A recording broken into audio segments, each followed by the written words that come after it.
Assalamualaikum warahmatullahi wabarakatuh. Selamat pagi, salam sejahtera bagi kita semua. Kali ini saya Nabila Putri Faira dengan NIM 19051028 ingin mempresentasikan karya tulis ilmiah dengan judul Sistem Informasi Data Siswa SMA Kemala Bayangkari 1 Medan.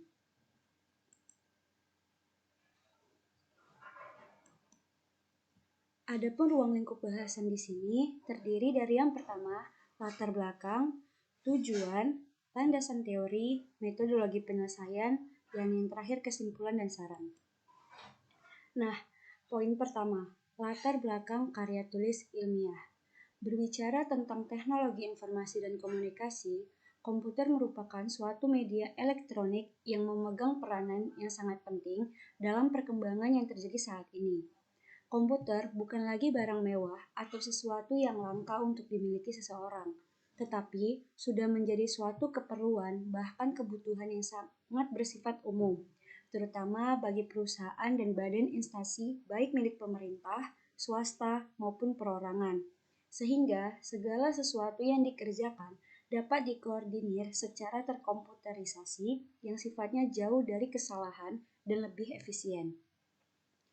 Penggunaan komputer juga tidak hanya berperan penting pada dunia sosial media saja, tetapi sangat penting juga dalam teknologi informasi di bidang pendidikan seperti pengolahan data siswa. Oleh karena itu, untuk memenuhi segala kebutuhan tersebut, diperlukan adanya suatu aplikasi yang berbasis sistem informasi.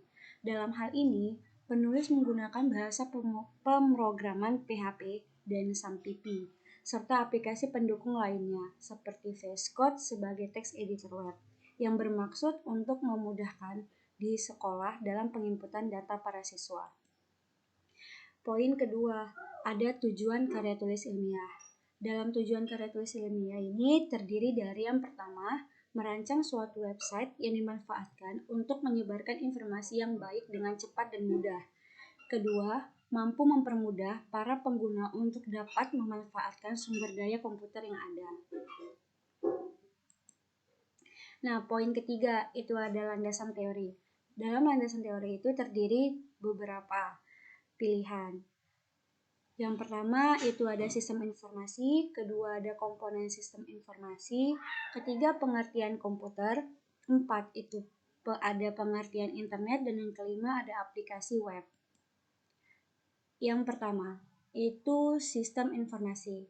Sistem adalah sekumpulan komponen yang saling berhubungan yang harus bekerja bersama-sama untuk menghasilkan suatu kesatuan metode, prosedur, teknik yang digabungkan dan diatur sedemikian rupa sehingga menjadi satu kesatuan yang berfungsi untuk mencapai tujuan. Informasi merupakan hal yang sangat penting dalam suatu organisasi. Tanpa adanya informasi yang baik dan akurat, maka sistem yang dirancang atau yang digunakan dalam organisasi akan menjadi tidak baik dan mungkin tidak akan bertahan lama.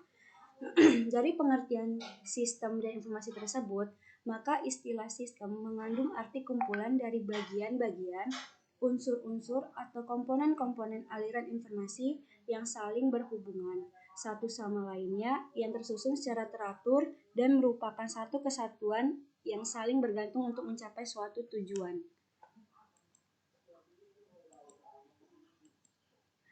Dua, komponen sistem informasi. Komponen-komponen yang ada dalam sistem informasi terdiri dari poin A, yaitu ada blok masukan, poin B ada blok keluaran. Blok masukan. Blok masukan atau disebut dengan input. Blok masukan ini mewakili data yang masuk ke dalam sistem informasi. Input di sini termasuk metode-metode dan media untuk menangkap data yang akan dimasukkan, yang dapat berupa dokumen-dokumen dasar. Poin B, yaitu ada blok keluaran atau output. Di dalam blok keluaran atau disebut dengan output, itu produk dari sistem informasi adalah keluaran yang merupakan informasi yang berkualitas dan dokumentasi yang berguna untuk semua tingkat manajemen serta semua pemakai sistem. Ketiga, ada pengertian komputer. Komputer adalah seperangkat peralatan elektronik yang bekerja bersama-sama secara otomatis, menerima input, memproses data, dan menghasilkan output secara logis, cepat dan tepat berdasarkan perintah-perintah tertentu, dan komputer itu sendiri adalah bagian dari sistem komputerisasi. Sistem komputerisasi memiliki beberapa komponen, yaitu ada perangkat keras atau disebut dengan hardware. Perangkat keras merupakan perangkat yang secara fisik dapat dilihat dan diraba, yang membentuk suatu kesatuan dapat difungsikan. Berdasarkan kegunaannya, perangkat keras komputer digolongkan ke dalam 3 bagian utama, yaitu yang pertama adalah alat input. Alat input adalah alat untuk memasukkan program maupun data yang akan diproses oleh komputer. Kedua, itu ada alat proses.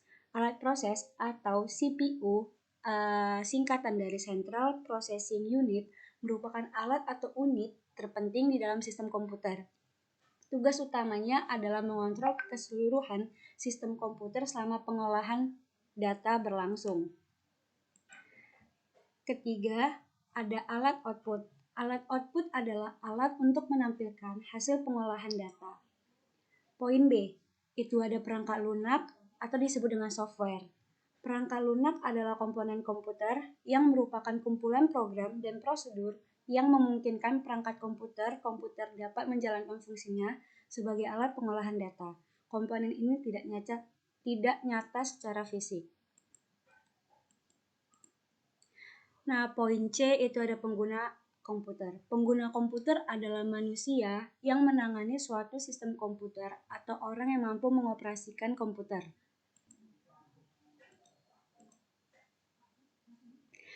Poin 4 itu ada pengertian internet.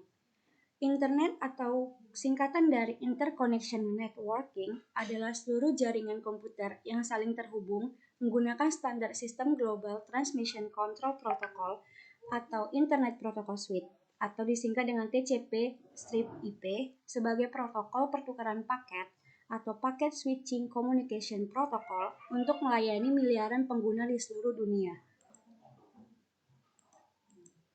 Nah, kelima itu ada aplikasi web.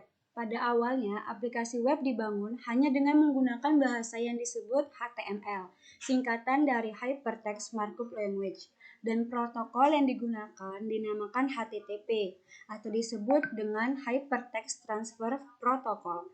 Pada perkembangan berikut, sejumlah skrip dan objek dikembangkan untuk memperluas kemampuan HTML, antara lain yaitu PHP. Aplikasi web sendiri dapat dibagi menjadi 2 bagian, yaitu web statis dan web dinamis. Web statis dibentuk dengan menggunakan HTML saja. Kekurangan aplikasi seperti ini terletak pada keharusan untuk memelihara program secara terus-menerus untuk mengikuti setiap perubahan yang terjadi. Kelemahan ini diatasi dengan model aplikasi web dinamis. Dengan memperluas kemampuan HTML, yakni dengan menggunakan perangkat lunak tambahan, perubahan informasi dan halaman-halaman web dapat ditangani melalui perubahan data, bukan melalui perubahan program. Sebagai implementasinya, aplikasi web dikoneksikan ke basis data. Dengan demikian, perubahan informasi dapat dilakukan oleh operator atau yang bertanggung jawab terhadap pemutakhiran data dan tidak menjadi tanggung jawab pemrograman. Nah, poin selanjutnya ada metodologi penyelesaian. Metodologi penyelesaian dalam karya tulisme ini terdiri dari yang pertama studi lapangan atau wawancara. Wawancara merupakan metode yang dilakukan oleh penulis secara langsung ke lapangan yang merupakan sumber data yang diperoleh sesuai dengan kebutuhan yang digunakan. Kedua, itu ada studi literatur. Penelitian ini dilakukan dengan jalan membaca literatur yang ada hubungannya dengan masalah yang dibahas, mencari data atau sumber dari buku maupun internet sebagai pedoman yang lainnya, dan mempelajari semua informasi yang akan dibutuhkan. Ketiga, itu ada perancangan database. Database adalah kumpulan dari data yang berhubungan antara yang satu dengan yang lainnya, tersimpan di perangkat keras komputer dan menggunakan perangkat lunak untuk memanipulasinya. Database merupakan salah satu komponen yang terpenting dalam sistem komputerisasi, karena database merupakan kumpulan dari beberapa file. Dalam hal ini, file-file tersebut dikelompokkan secara terstruktur dalam beberapa tabel sesuai dengan informasi yang terkandung di dalamnya. Rancangan tabel yang penulis gunakan dalam membangun sistem informasi data ini terdiri dari pertama, tabel siswa, kedua, tabel pengguna, ketiga, tabel ekstrakurikuler. Nah, masuk poin yang terakhir nih, ada kesimpulan. Dengan pembuatan karya tulis ilmiah Sistem Informasi Data Siswa SMA Kemala Bayangkari 1 Medan, penulis dapat mengambil beberapa kesimpulan, yaitu yang pertama, dengan menggunakan sistem yang baru dengan pemakaian perangkat komputer yang memanfaatkan fasilitas internet sebagai alat bantu untuk mempermudah penyajian informasi suatu informasi dan pengolahan data dapat dilakukan dengan cepat dan tepat. Yang kedua, adanya alternatif lain untuk menginput data siswa. Adapun beberapa saran yang ingin penulis sampaikan adalah yang pertama, sebaiknya aplikasi sistem informasi data siswa ini dikembangkan lagi. Penulis berharap setelah ada pengembangan dan perbaikan terhadap sistem yang berjalan yang lebih efektif dan efisien. Kedua, kiranya sistem informasi berbasis web ini dapat digunakan secara optimal agar hasilnya yang diharapkan dapat terwujud. Terima kasih. Sekian presentasi yang dapat saya sampaikan. Jika ada kekurangan dan kesalahan kata, mohon dimaafkan.